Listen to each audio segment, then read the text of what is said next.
sem mistério.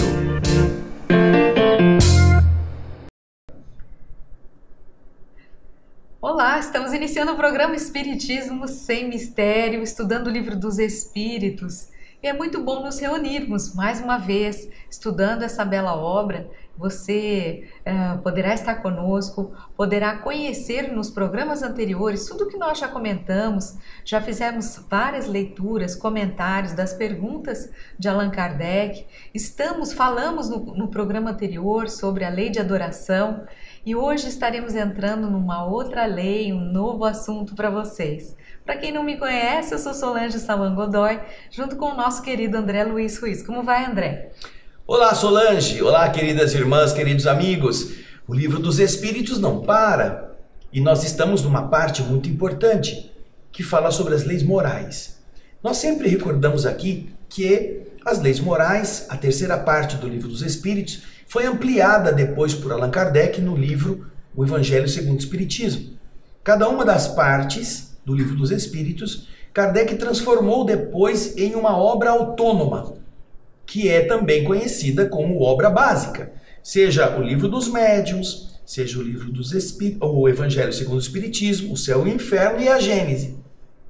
Essas 4 obras são desdobramentos da primeira obra, que é o Livro dos Espíritos. Então agora nós estaremos trabalhando, como o nome está dizendo, uma lei muito importante, no capítulo 3º da terceira parte. A Solange vai mostrar para nós o nosso primeiro slide.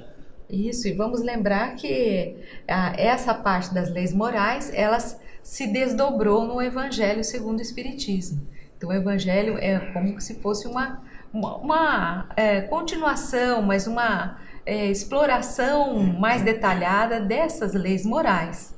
E aqui nós vemos o nosso primeiro slide. A terceira lei, o terceiro capítulo fala da lei do trabalho. Se são leis morais, a lei do trabalho está dentro dela. E você vê aí a imagem mostrando vários ambientes, várias circunstâncias em que o homem trabalha. Sejam os que trabalham no campo, na colheita, na semeadura, na pesca, os que trabalham no escritório, os que trabalham nas engrenagens, nas empresas, nos empresários. Em toda parte, o trabalho está marcando a realidade humana. E esta pequena imagem, ou estas imagens pequenas, tem apenas o sentido de figurar como isso vai exigir de todos os que vivem na Terra uma ação, uma necessidade de agir para a sobrevivência e para a melhora. Então, dentro desse aspecto, a primeira coisa que nós vamos encontrar nas perguntas de Kardec, em cada capítulo, logo no início, é a curiosidade de saber se aquela lei que ele está denominando, no caso, a lei de trabalho, se o trabalho realmente é uma lei natural, é uma lei da natureza, ou é apenas uma necessidade temporária, ou não faz parte da lei natural. E vamos então observar aquilo que é a primeira questão referente a esse tema no próximo slide. Vamos ver? Trata-se da pergunta 674. A necessidade do trabalho é uma lei da natureza? Precisamos trabalhar por uma lei que está regendo todas as pessoas? Kardec está interessado em saber se a necessidade de trabalhar é uma lei ou se é apenas uma exigência de uma sociedade que não tem o que fazer, então põe todo mundo para transportar pedra, construir parede, para ocupar o tempo. Vamos ver o que os espíritos respondem? O trabalho é uma lei natural e, por isso mesmo, é uma necessidade.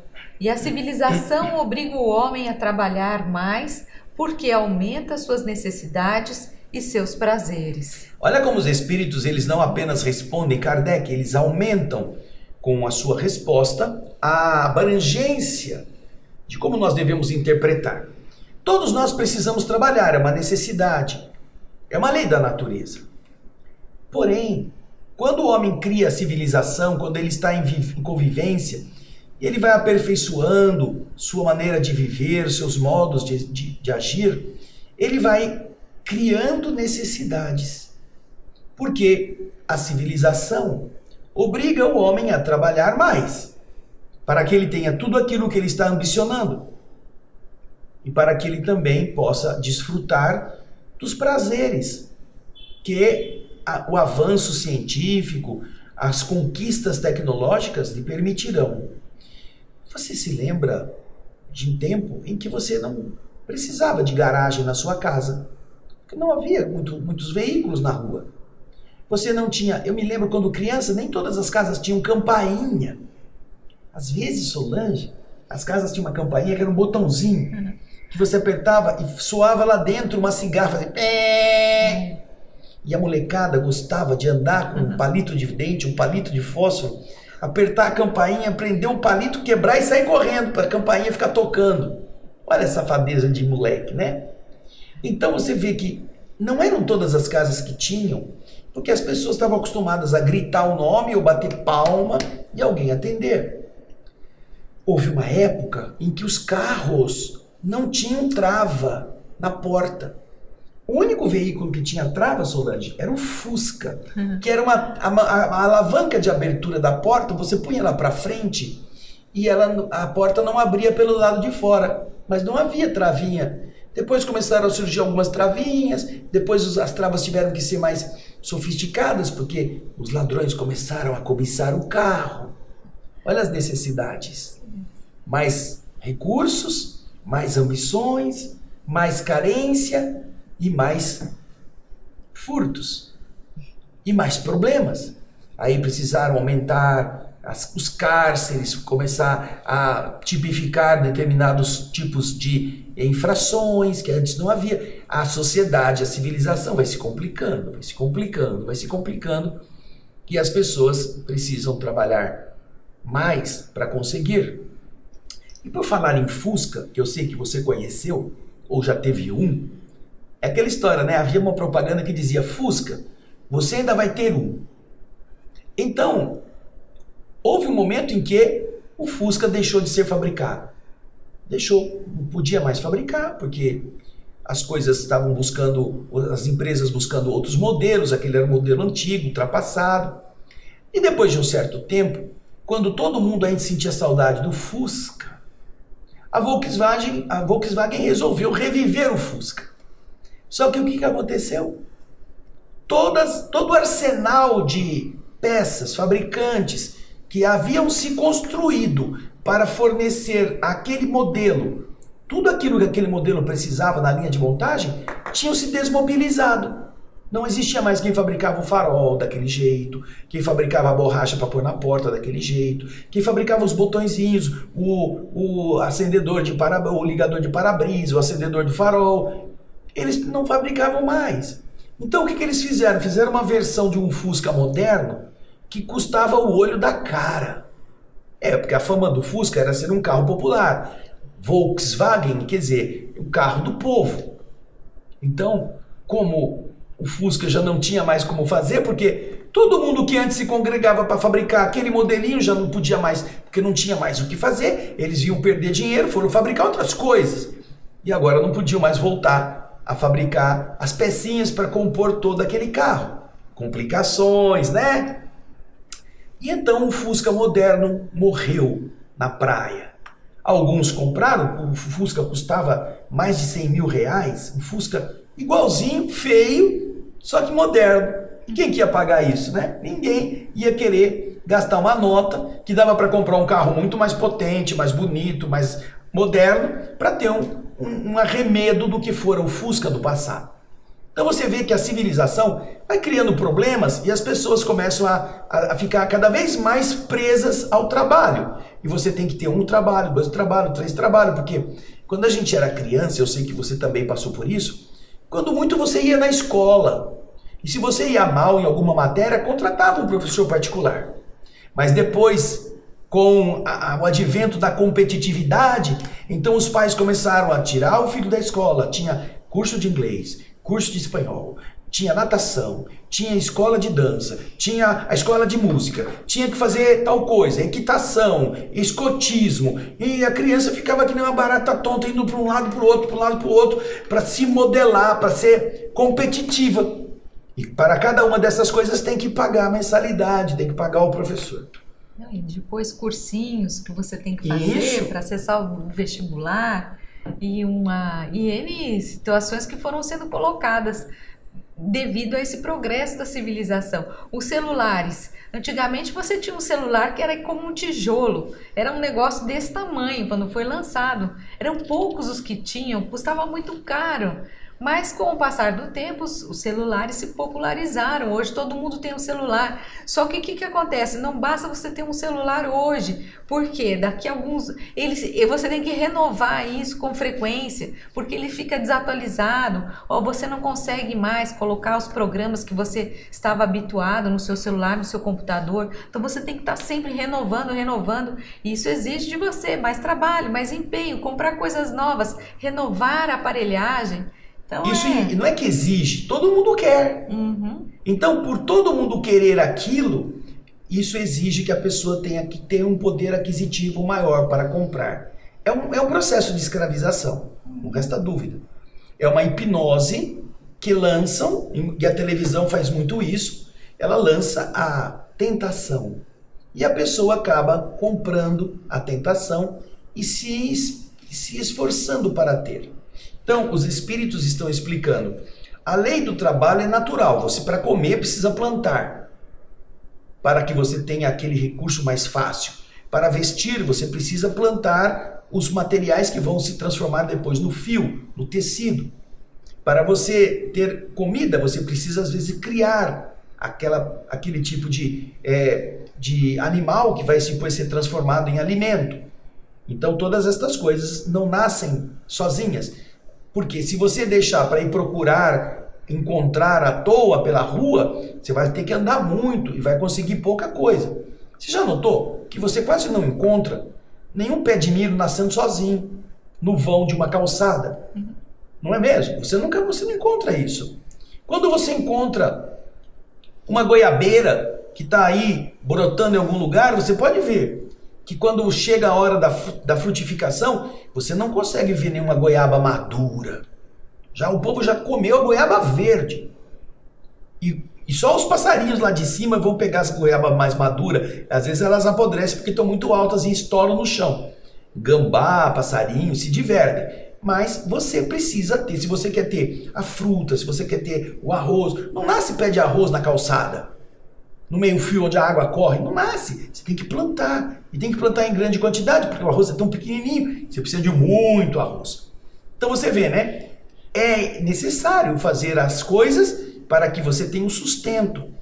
Porém, muitas vezes, a sociedade vai criando problemas, criando ambições, criando prazeres e vão complicando a nossa vida. Essa é a resposta dos espíritos. Mas nós temos a questão seguinte, que a Solange vai pôr para a gente. Não se deve entender pelo trabalho senão as ocupações materiais? Kardec tem essa dúvida. Ele quer dizer, veja só, a gente sabe que trabalho é carregar pedra, carregar tijolo, levar plantações, fazer colheitas. Essas são ocupações materiais. Porém, a gente deve entender como trabalho somente ocupações materiais, essas ocupações que lidam com a matéria. Vamos ver a resposta dos espíritos. Não. O espírito trabalha como o corpo. Toda ocupação útil é um trabalho. Para os espíritos, também o trabalho não é apenas aquilo que produz matéria, seja em dinheiro, seja em bens, que multiplique essas vantagens econômicas. Para os espíritos, trabalho é tudo aquilo que for útil, toda ocupação que é útil. Então eu costumo sempre perguntar para as pessoas quando estamos nesse tema: conversar é um trabalho? É um trabalho você conversar, bater papo? Pode não parecer, porque muitas pessoas dizem: você não faz nada na vida, só fica conversando, você não produz nada, quais são os bens que você produz? Então, os espíritos estão dizendo: para que você considere aquilo um trabalho, é preciso que aquilo que você esteja fazendo seja útil. Então, quando você conversa, aprendendo ou ensinando, você está fazendo uma coisa útil. E isso, diante da lei do universo, é considerado trabalho. Você não ganha dinheiro, você não vai ter nada imediatamente a recompensar o seu esforço, mas é trabalho. Escutar alguém que está precisando desabafar, é um trabalho? Você não faz nada, você fica ouvindo, sim, nossa, é verdade. Você está dando chance para a pessoa ficar aliviada. Mas isso é trabalho? Se for algo necessário e útil para alguém, os espíritos consideram um trabalho. Agora, fazer fofoca, ficar falando da vida alheia, assistir novela, ficar comentando a história da novela sem aprender nada com isso é trabalho? Também não é. E fazer coisas que não são úteis, mesmo que você seja remunerado para isso. Você ganha para fazer uma coisa que não é útil para ninguém. Isso é trabalho? Pode ser trabalho para o ser humano que tem que pagar a sua hora, mas para Deus isso não é trabalho. Não está sendo útil. Nada vai se aproveitar daquilo.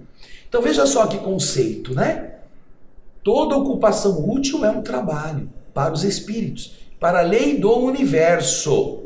Então quando você acusar alguém de inútil, só porque essa pessoa é pobre ou não ganha dinheiro como você, tenha cuidado, porque às vezes ela está trabalhando mais do que você. E a ocupação útil é o quê? É você orientar mentalmente uma pessoa, você vibrar por ela, você orar desejando coisas boas. Então, é um trabalho do espírito. Você fazer uma leitura, gastar seu tempo estudando, para você não vai ganhar nada quando terminar no fim do livro, mas aquilo é uma ocupação útil. Você estará se modelando. E para os espíritos isso é um trabalho. Então pense nisso. Antes de fazer qualquer acusação, tendo em vista apenas aquela história de você não ganha nada, você não tem nenhum valor na Terra, pode ser que ele tenha mais valor do que você. Porque ele pode estar fazendo coisas úteis que nem de longe você pensa em fazer. Isso é muito importante que a gente perceba. E aí, Solange, quer comentar mais alguma coisa? Está perfeito, exatamente. Toda ocupação útil, ela é um trabalho. E é uma observação bem diferente daquilo que nós imaginávamos, né? Porque nós temos essa ideia de que trabalho é um trabalho, aquele que você recebe uma remuneração, esse é um trabalho. Mas que muitas vezes, se nós estivermos ajudando alguém em uma determinada situação, você vai cuidar de um velhinho, você vai no asilo cuidar de uma criança ou num orfanato cuidar de uma criança, qualquer atividade que você se dedique de uma forma útil é um trabalho. Isso é muito bonito, porque esse leque, ele se amplia muito mais e tem um conceito muito mais belo, porque vai além dessa questão de você receber por aquilo que você está fazendo. Então, nós vemos que é uma visão muito mais amplificada. Muito mais fraterna, muito mais divina. Porque você vai ser considerado um trabalhador, mesmo quando você não ganhe nada. Mas por que você está fazendo algo de bom? Por alguém. Às vezes até por você mesmo. Só que não vai ser remunerado na moeda humana. Vai ser remunerado nos valores divinos. Isso é muito importante. Então agora nós vamos dar continuidade na questão seguinte, vamos ver. Por que o trabalho é imposto ao homem? Né? É uma lei da natureza. Por que o homem tem que fazer essas coisas? Porque tem que trabalhar. Poxa vida, seria tão bom se a gente vivesse num lugar que não precisasse fazer nada. Aliás, nós já vivemos isso uma época, né? No paraíso, Adão e Eva não precisavam fazer nada. Estava tudo lá disponível. Tudo era livre. Não tinha IPTU, não tinha nada. Água, luz, estava tudo sossego. Agora então vamos ver por quê. Kardec está querendo saber como que agora nós temos que trabalhar. E essa é uma necessidade, é imposto ao homem. Vamos ver o que eles respondem. É uma consequência de sua natureza corporal. É uma expiação e, ao mesmo tempo, um meio de aperfeiçoar sua inteligência. Sem o trabalho, o homem permaneceria na infância da inteligência. Por isso, ele não deve seu sustento, sua segurança e seu bem-estar senão ao seu trabalho e à sua atividade. Aquele que é muito fraco de corpo, Deus deu a inteligência para isso suprir. Mas é sempre um trabalho. Observamos então uma coisa interessante. Isso também está dito lá no Evangelho segundo o Espiritismo. Missão dos Espíritas, que é um subtítulo de um dos capítulos, em que Nós estamos colocados na terra onde estamos submetidos à expiação do trabalho. Expiação. A palavra trabalho já é significativa, porque ela vem do latim, que é tripalium. Tripalium era uma construção de 3 pedaços de madeira cruzados, onde as pessoas eram presas para serem não executadas apenas, mas castigadas, chicoteadas. Então o tripalium, são 3 paus, dessa palavra originou-se a palavra trabalho, que mais ou menos tem uma mesma significação, né? Você vai ficar preso num negócio, vai sofrer todas as dificuldades para conseguir o recurso. Não é uma coisa agradável, gostosa, a maior parte das pessoas não gosta. Mas, de verdade, nós temos que passar por isso, por quê? Porque nós fomos colocados num mundo, o mundo de prova e expiação, é um mundo onde o nosso corpo é denso, onde você não depende, senão do seu esforço para comer, o seu corpo precisa ser sustentado, ele precisa de remédio, ele precisa de descanso. Então a natureza corporal exige que o homem faça coisas para proteger-se, para abastecer-se, para crescer e desenvolver-se. Portanto, para que isso aconteça, ele precisa se esforçar. E é então que ele está dizendo, isso é uma expiação, ao mesmo tempo, que é uma forma de aperfeiçoar a inteligência. Nossa capacidade de criar depende da dificuldade. Eu me lembro que eu ouvia de algumas pessoas com quem eu tinha uma necessidade de estar junto por épocas de aprendizado, em que eles diziam assim, a necessidade é a mãe da experiência. Ou seja, quando você precisa, você tem que sair experimentando, você tem que sair tentando, você tem que sair aprendendo, você tem que sair fazendo as coisas. Certa vez a gente visitava um presídio feminino e tínhamos contato com as presas. Durante vários anos nós fizemos essa tarefa. E nós descobrimos que dentro da cadeia elas faziam iogurte.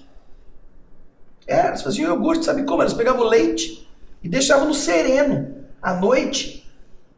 E o sereno caindo, segundo elas, produzia uma fermentação que no dia seguinte elas separavam o soro daquilo que ficou e elas tomavam o iogurte que elas produziam lá. E você vai ver que os que estão presos passam o dia inteiro inventando coisas. Ou inventando armas, ou inventando determinadas tarefas para eles poderem ocupar o tempo e arrumar um jeito de ser útil naquilo que eles precisam para diminuir suas dificuldades. As pessoas que ficam perdidas na mata, perdidas na floresta, perdidas em ambientes hostis, precisam improvisar, precisam saber fazer. Então a necessidade é a mãe da experiência e a inteligência se desenvolve quando a gente põe mãos à obra. Portanto, também essa é uma função. Já que nós estamos num planeta de prova e expiação, onde somos ainda espíritos muito atrasados, precisamos desenvolver a nossa capacidade intelectiva e é na dificuldade que isso acontece. Sem o trabalho, o homem permaneceria na infância da inteligência. Vocês já notaram que as pessoas que têm dinheiro, que têm abundância de recursos, que elas menos gostam de estudar e de fazer alguma coisa? Eu não preciso trabalhar, meu pai é rico. Como se você não tivesse nada para fazer, nada para crescer, nada para melhorar? Então, você vê, você pode não ser necessitado, porque seu pai ou você tem recursos abundantes, mas isso não livra você de ter que trabalhar, de desenvolver-se, não para comer, mas para se tornar um espírito melhor. Fala, Solange. Não, tá perfeito. E Kardec segue, deixa eu dar uma olhadinha aqui na próxima pergunta, na 677, e Kardec continua, por que a própria natureza provê todas as necessidades dos animais? Mas animal não precisa trabalhar, né? Olha Kardec aí apertando, porque Kardec os espíritos estão dizendo, não, vocês têm que trabalhar, vocês têm que aprimorar a inteligência, vocês têm que melhorar. Daí Kardec vem, bom, tudo bem, nós temos que passar por isso, mas por que os animais, a natureza provê para eles tudo o que eles precisam, o animal não precisa ficar trabalhando como nós? Nós não estamos falando dos animais domésticos, né? Porque os animais domésticos dependem de quem os domesticou. Mas na natureza, os animais, eles não têm supermercado, eles não têm feira, eles vão encontrando as coisas onde eles vão procurando e vão sobreviver daquilo que a natureza oferece, não é mesmo?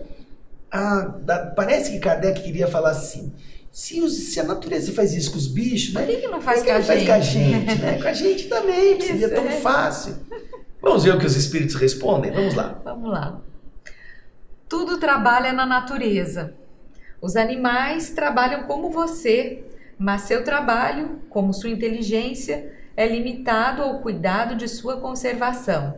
Eis porque, entre eles, o trabalho não conduz ao progresso, enquanto que no homem ele tem um duplo fim. Um duplo fim que você vai ver no slide seguinte. Vamos ver essa dupla finalidade.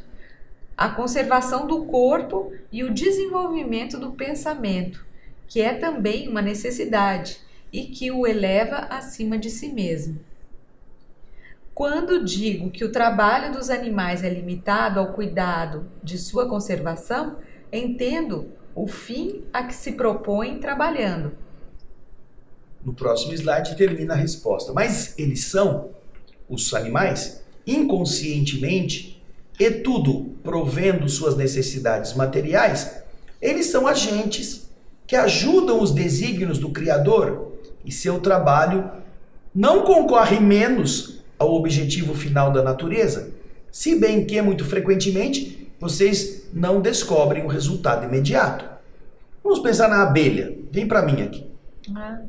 Tinha pensado nisso. Vamos pensar. Então fala, Solange, você tinha pensado? Pode falar. Vai lá. Não, pode falar. O que você tinha pensado? Fala para as pessoas que as pessoas querem ver você bonita. Quando eles estão dizendo aqui, que os animais trabalham, não é? Trabalham como nós. Só que de uma forma diferente. Os animais, apesar de eles trabalham para melhorarem a sua espécie, para sobreviverem também de uma certa maneira. O exemplo das abelhas é um ótimo exemplo disso. A gente vê que elas trabalham em conjunto para que a colmeia se desenvolva, para que cuidem da abelha rainha e cada uma tem a sua função dentro daquela colmeia. E ao mesmo tempo, o que é bonito, que elas também contribuem para o desenvolvimento do ecossistema geral, porque as abelhas não trabalham apenas só para elas trabalham também para a natureza de uma forma ampla. Quando elas fazem a polinização, quando elas transportam o pólen de flores a outras flores, e elas fazem com que essas flores sejam polinizadas. Então tem várias atividades que os animais, as abelhas, os pássaros, quantos pássaros nós vemos na natureza que muitas vezes se alimentam de determinadas frutas e quando eles engolem aquilo, quando eles põem para fora, quando eles defecam, eles soltam as sementes que eles engoliram, eles soltam em terrenos, em terras novas e isso vai sendo, eles vão fazendo com que as plantas acabem caindo em outros tipos de solo e acabem renovando aquele solo. Então tem vários exemplos em que os animais trabalham também, não apenas para aquela comunidade, para a espécie deles, mas também ajudando nesse ecossistema. Essas lembranças que a Solange está passando envolvem não só as abelhas, mas todos os insetos. Nós não sabemos, por exemplo, o que uma barata faz, mas ela deve ter uma função importante nas nossas situações de sobrevivência. Mas os besouros, os outros insetos de diversos tipos, borboletas, minhocas, todos eles, ninguém fala assim, eu sou uma minhoca, hoje eu vou levantar porque Deus está esperando que eu faça a oxigenação do solo pelos tuneizinhos que eu produzo quando como. Não, ela não vai pensar assim. Ela apenas vai fazer o que ela foi programada para fazer. Na sobrevivência, ela tem que comer. Então os animais, eles estão fazendo aquilo que a sua inteligência instintiva na preservação da sua vida física e na multiplicação da sua espécie exigem deles. Porém, ao fazerem isso, eles concorrem com o equilíbrio da estrutura da natureza, na fecundação de outras plantas, no espalhar sementes, no ajudar na produção de outros tipos de recursos para os homens. Vamos encontrar, por exemplo, os homens primitivos se vestindo com a pele de animais ou foram encontrados mortos, ou foram mortos para que a sua carne os alimentasse e eles pudessem vestir aquelas pelagens mais protetoras contra o frio. Então você vê, né, que todas estas coisas, os animais, eles não têm inteligência para produzir riquezas. Por isso que a natureza fornece para eles estas circunstâncias favoráveis, mas eles também trabalham no nível deles, sem terem consciência do que eles estão fazendo, mas eles cooperam com a ordem do universo. Por isso que a primeira parte da resposta, eu vou pedir para a Solange colocar o primeiro slide dessa resposta, é exatamente este sentido. Você vê ali, tudo trabalha na natureza, tudo. Não é só o ser humano que ganha dinheiro, na natureza tudo trabalha. Os animais trabalham como você, mas seu trabalho, o trabalho deles, com a inteligência deles, é limitado apenas aos cuidados da sua conservação. Eles precisam se manter. Eis porque entre eles não é o trabalho que conduz ao progresso, enquanto que no homem isso acontece. O homem trabalha e, como você vê, com o trabalho ele tem duas finalidades: conservar o corpo, porque ele precisa se alimentar e se proteger, e também desenvolver o pensamento, que é também uma necessidade para que ele se eleve acima de si mesmo, ele evolua. Então você vê que há ambiências diferentes, mas ambos trabalham. Animais, plantas, insetos, a natureza todinha trabalha. Imagina como trabalha o sereno, como trabalha o filão de água que penetra o solo, dissolvendo os minerais, conduzindo-os para o leito líquido e fazendo com que as raízes das plantas possam se abastecer dessas substâncias liquefeitas para que elas cresçam. Olha que interessante.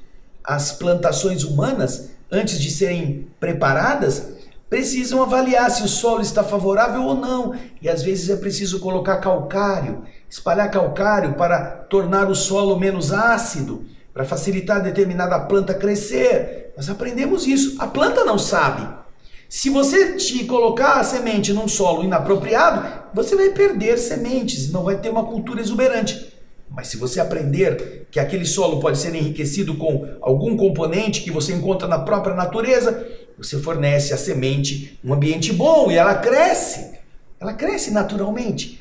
Por quê? Porque você entendeu o mecanismo. Mas a semente não sabe disso.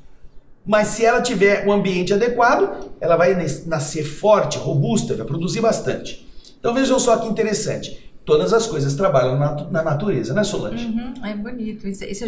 Nós estamos falando de animais, mas nós também, esses animais que nós estamos acostumados, né, de grande porte. Mas se nós pensarmos também nas bactérias, no microcosmo, não é?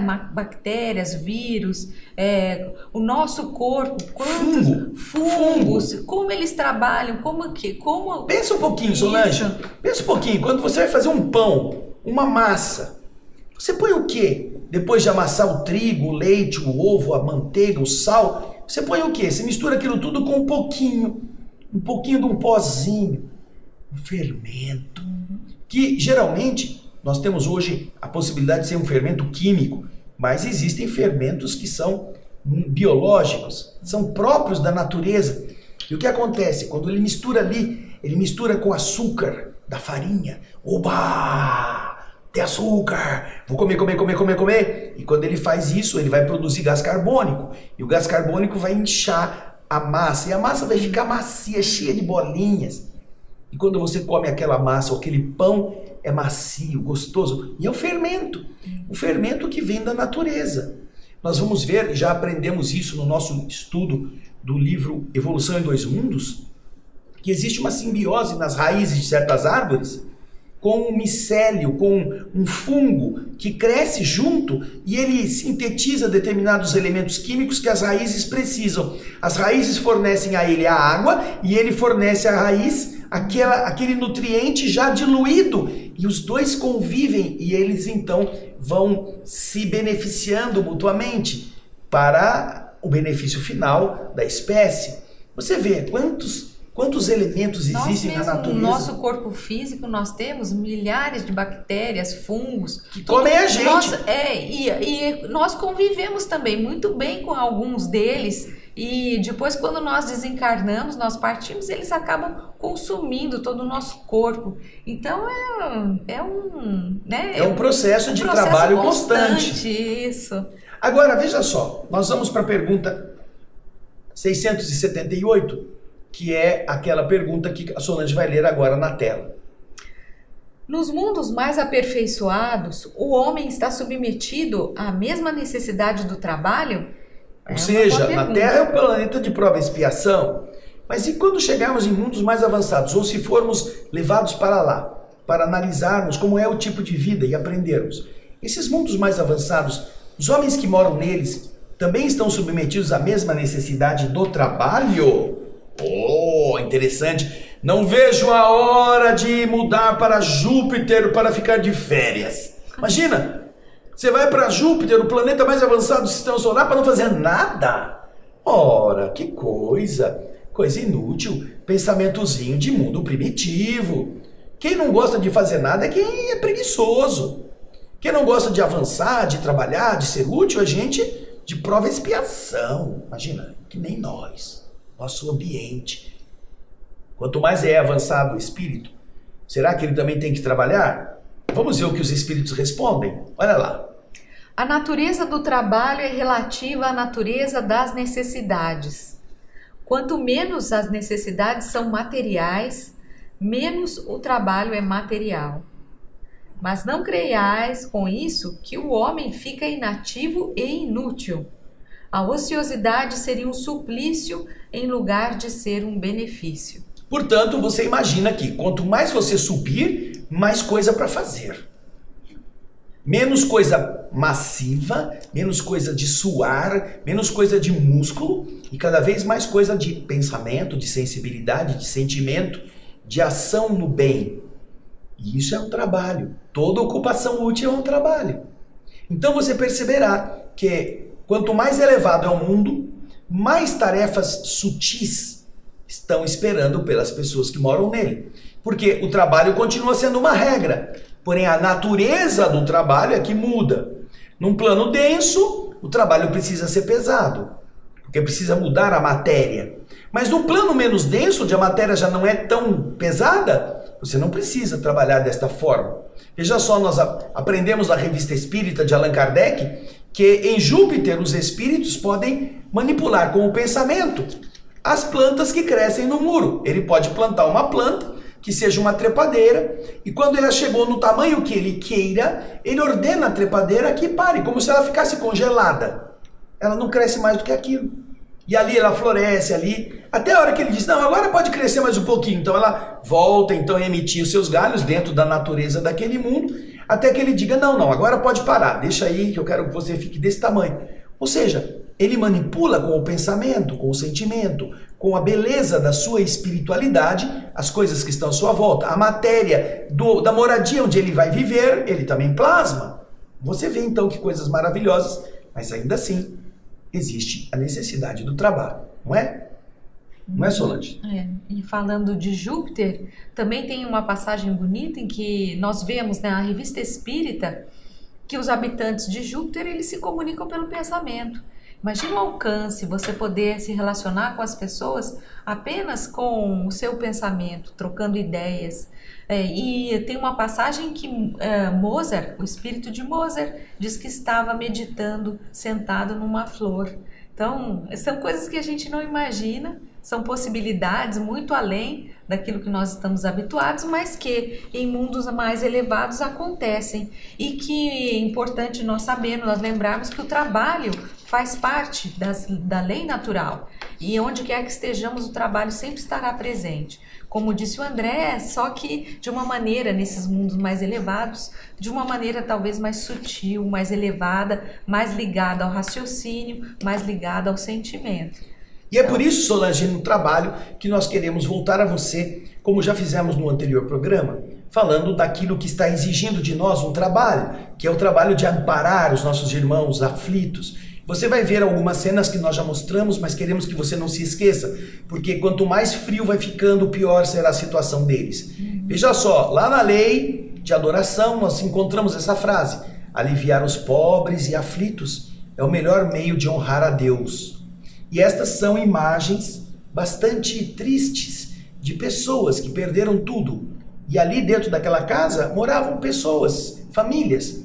E você vai vendo o estado em que elas ficaram, o tamanho do entulho, o tamanho da enchente, a perda de todos os bens, roupas, móveis, sonhos, recursos, tudo transformado em lodo.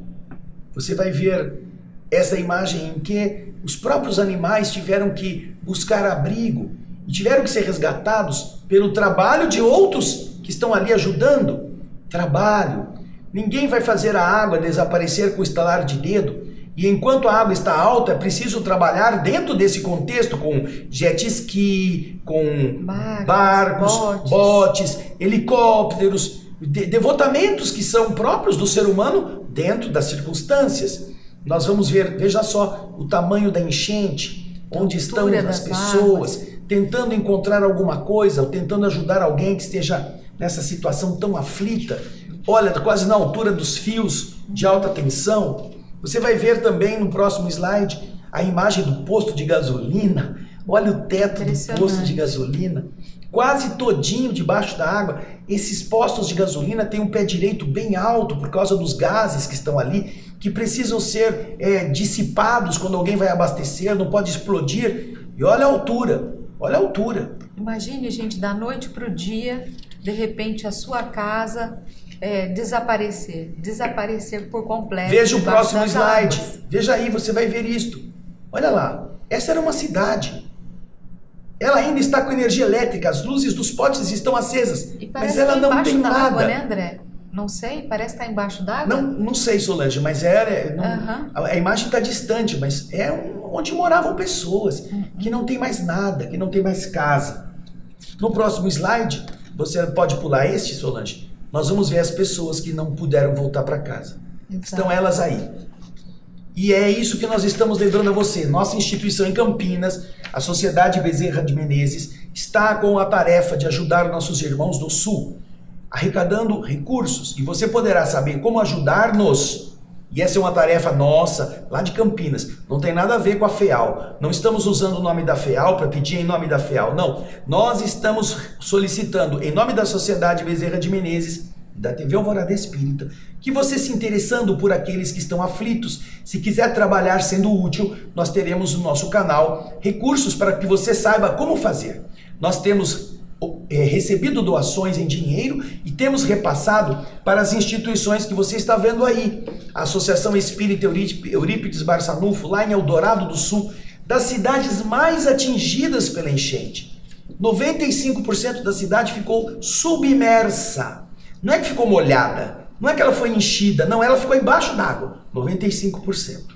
Estamos enviando recursos para irmãos desta outra casa espírita, Grupo Espírita Allan Kardec de Alvorada, uma cidade na grande Porto Alegre, no Rio Grande do Sul. Que também esse grupo está trabalhando junto com os aflitos, com os que perderam tudo.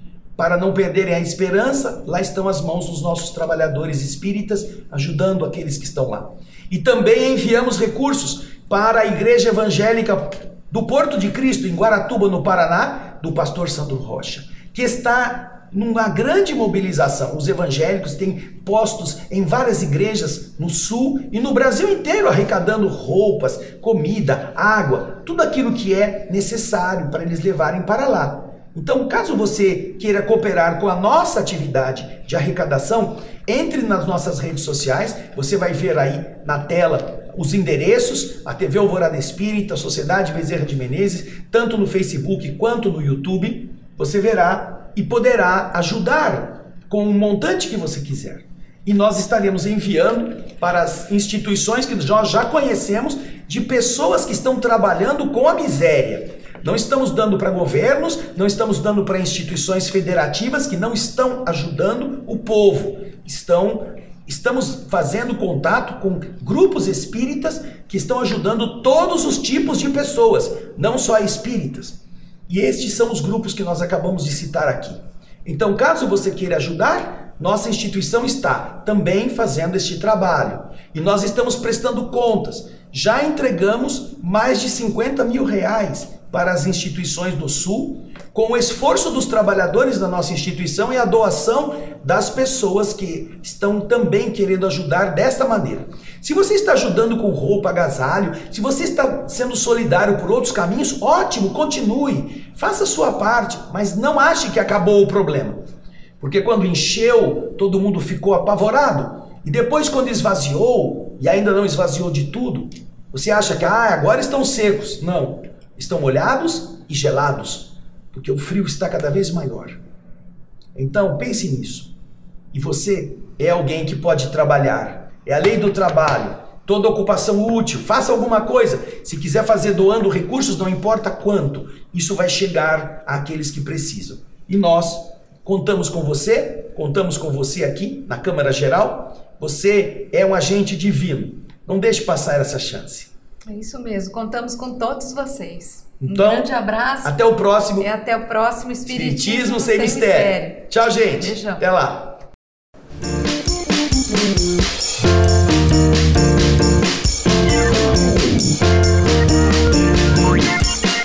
Espiritismo sem mistério.